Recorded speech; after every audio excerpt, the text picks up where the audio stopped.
Welcome to Momentum Monday. Today is January 30th, 2022. Happy Chinese New Year, Howard. Have you had Hey, how's it going? What do you think of Chinese my New Year? what do you think of my Walgreens? I'm trying to look at my charts clearer. So Uh-huh. now I've succumbed to like old man glasses. Yeah, I think they're looking amazing, Howard. Like almost like I don't almost care like how the I look. Oculus, like the I'm, Oculus. I'm quite content with my life. I don't care how I look. Send your hate mail. I can see these are like 2 times magnifiers. Yeah, definitely you I look can see a zit on your face before you see it. That's a possible. good. You look a lot smarter. So, Let's do it. all right, let's do it. Let me share my screen. Tell me good news. Is there any good news? How broke am I? The good news is that the Like a markets candle again.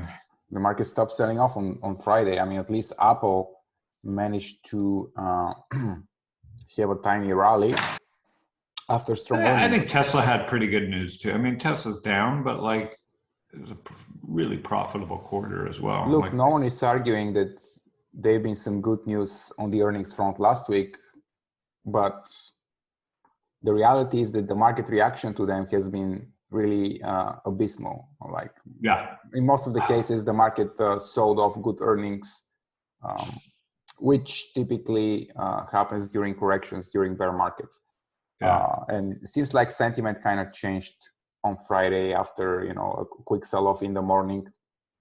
And yeah. the companies that reported either Friday morning or Thursday evening, like Apple and Visa, they kind of benefited from that. So they had strong days. I mean, if you look at the charts on Friday, like they basically look like twins. They're like 8,000 twins. They all look intraday the same. Correlations are Yeah, there was a lot of index. There was a lot of index buying. It wasn't helping the unindexed stocks. The unindexed stuff was getting hammered. Yeah, intraday, I mean, everything's looking the same. Like correlations are super high. Almost doesn't matter what you own. Yeah, I mean, this is all index futures buying, and we'll see if there's real buying. We'll start seeing some of these growth names. They're not in the index. Like if every IPO is completely broken. Like so, there's two markets. No one wants to own the IPO stocks. It's like that's no bounce. So you basically have it's an index world right now, and this is the first real. This is really a tough market if you're not indexed, and it's that's what you look at right there. The IPOs, they have no index to help them. They've got nothing but sellers, and it proves that everything's overpriced. People just can't get out of these things fast enough. They don't see. Again, this is what creates opportunity. People don't see other opportunities, so they're selling their IPO stocks, whatever shares they got, and they're indexing. So you're swapping it out for the QQQ, which can bounce, or the SPY. I mean, both of them are down year to date pretty substantially, but yes, they're holding a lot better compared to the ARC and the lights. I think the venture capitalists and the bankers got a real taste of what indexes mean, right? It doesn't, if you're not in the index, there's no buyers.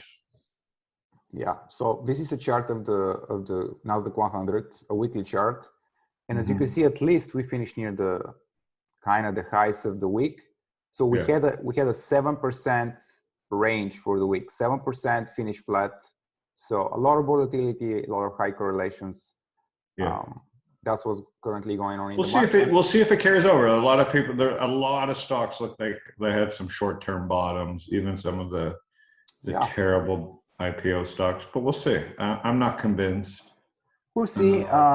I think the bullish scenario here is we kind of follow through next week based on strong reports, maybe from Google, maybe some of the chip stocks, Qualcomm. I kind of think that if the S&P tests 450, like near its declining 20-day, it'll find initial resistance, and we might see like a reversal. It could be at the open tomorrow, for Christ's sake. I doubt it, but that's what I'm thinking. But yeah, you're right. Volatility has been super high. A lot of gaps, and most of them being faded. Yeah. And for the most part, the stocks that would gap down, they're gapping down significantly, and they're acting even weaker, like Caterpillar and a lot of others. Yeah. And the ones that are gapping up, they're just getting sold, like they're getting faded. And as I said, Apple, Visa were like some minor exceptions. Earnings season has basically just begun. Like most of the companies are still due to report. I think next week we have Facebook and Google are the two big ones, PayPal and Exxon, some of the others. So currently, if you look at the stocks that are technically not broken, it's like 95% energy, oil and gas. And the interesting part is that the US dollar is near 52-week highs. So I'm kind of thinking that basically maybe the only thing that is keeping energy so strong is that situation between Russia and Ukraine, Russia and Europe. That's the only explanation, because with all the other commodities pulling back, it kind of doesn't really make sense energy to be here, but it is here, so you cannot argue with price. This is what's going to I'm not going to argue with the price. I've been tempted to it just doesn't interest me. I'm just not sold. But I think the economy is still a cloud-based economy. The COVID stuff, the COVID tailwind, for sure, flushed everything 5 years forward, blah, blah, blah. But not everything's Peloton. DocuSign's not a terrible business. It's overvalued. Zoom is not a terrible business. These companies need to work. It's all about valuations and all about perceptions of valuation and just sentiment. I mean, if the market is in a pessimistic mood, it doesn't matter how great a company is. If the market is willing to pay, 10 PE instead of 5,000. So if you go back to the IPOs and the SPACs, if you go back and look at it, it's just tremendous supply for the last 2 years during that bull market. Then you have a whole other world of crypto, which was taking up supply, and one giant money laundering phenomenon. Coin here, like I don't understand why you would buy Bitcoin at this point, because the liquidity that Coinbase provides you is so much easier, which is the closest proxy. People are trading MicroStrategy. People are lunatics. Okay, so people are trading MicroStrategy. The guy may be smartest man in the world, but you can own a levered play to crypto at Coinbase, right? Now, not that people should, the stock's broken, but crypto, I don't understand why people need to be in crypto. They can buy Coinbase here, so there's some really interesting, headwinds. You've got, the market trying to price in these rate cuts, without growth, the stock market becomes boring. People will be going back to work this spring for sure. And so there'll be less trading, less activity. And in the fintech world, Wealthfront got bought by UBS. I don't know if UBS is a public company for just $1 billion. Yeah, 1 point something. What's the market cap of UBS? 67. Wow, they did. So they paid a lot. Like they paid over 1% of the company for a robo advisor. 2%, yeah. 2%. I do math like Americans. 1, 2, you round up. Or round down. So, so UBS, is that like at all-time highs? It's close.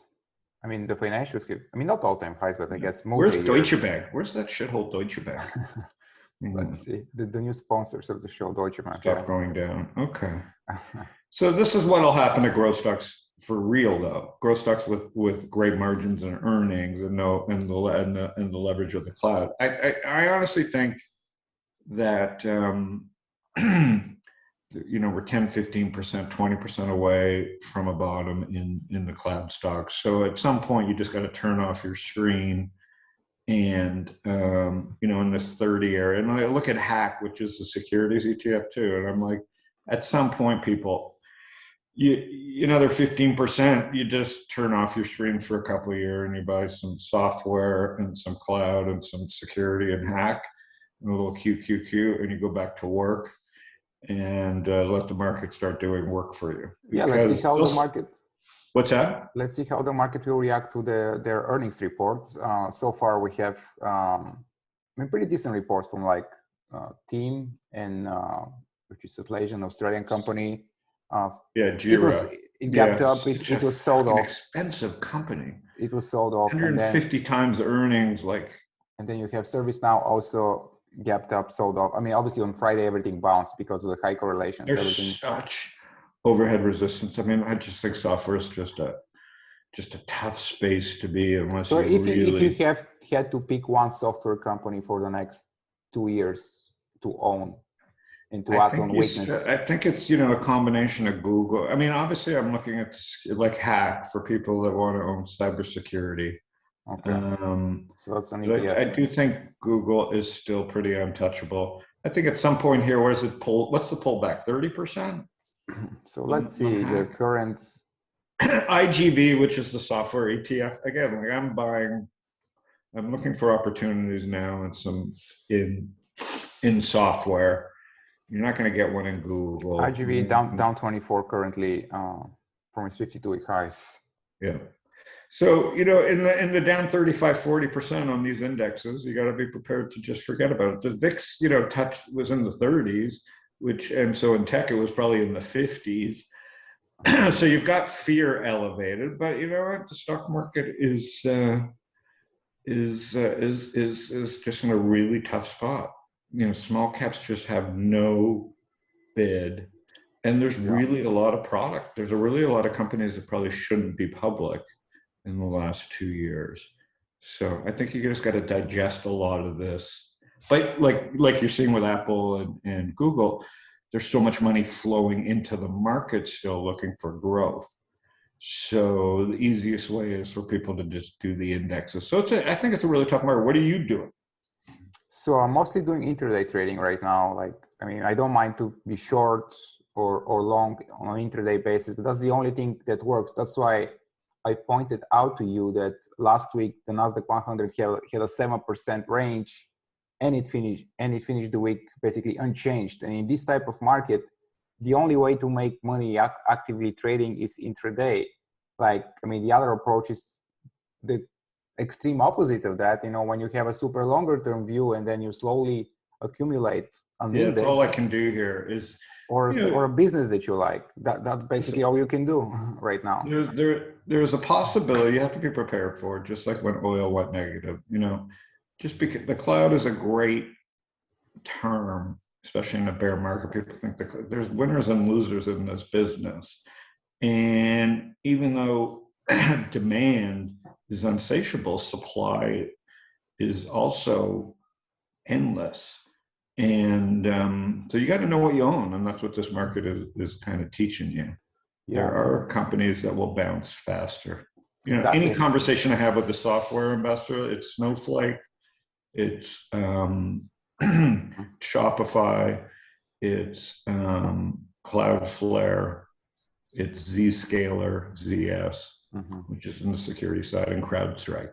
These aren't cheap companies, because the same smart investors talk about all of them as category killers. So the question is, when they're down 25, 30%, is that cheap? No. Most of them are down 50%, not 25. 60? Yeah, 40, 50%, yeah. Yeah. But after 400 or 500% runs. So exactly, yeah. Like 1,000% run. Most of them get 1,000%, yeah. And so, you really got to use wide kind of scales, or for most people indexing, with the Nasdaq down 20%, you have to pick some points where you say, I'm going to add some exposure and just forget about it. Yeah, don't have to buy everything in one day, just slowly scale in. The one thing about the indices is that we know that they're going to come back because they rebalance every year, they get rid of the losers, and they buy some potential winners. So you might not get the 100% a year return, but over time that they're going to come back. While you don't know that with individual stocks, No, you don't. And you had 3 great S&P Nasdaq years. So it's not like the market doesn't know us anything right here. But anyways, I think the economy's okay, right? The Fed's doing what they said they were going to do. They're going to battle inflation. Personally, I'm not for a war in the Ukraine. So, that's a wild card. And the good news is there'll be no companies going public in this market. So supply, the losers are going to get killed. And I think some of them are very few, but there are some that are coming public, and they're not doing well. Usually, if you go public in this environment, I mean, it means two things: you either need the money a lot, or you're getting a really, really bad deal for the private owners, and that means potentially a great deal down the road for us if we know those businesses. I think this one, another one that I know that it's a really profitable, decent growth business that, this, for example, this one, FGI Industries, they make bath products, which is a pretty, decent growth business. And they wanted to IPO between 6 and 8, and it went down to 3. So this is the time when you get some, some interesting deals if you have like a really long-term horizon on those. Yeah.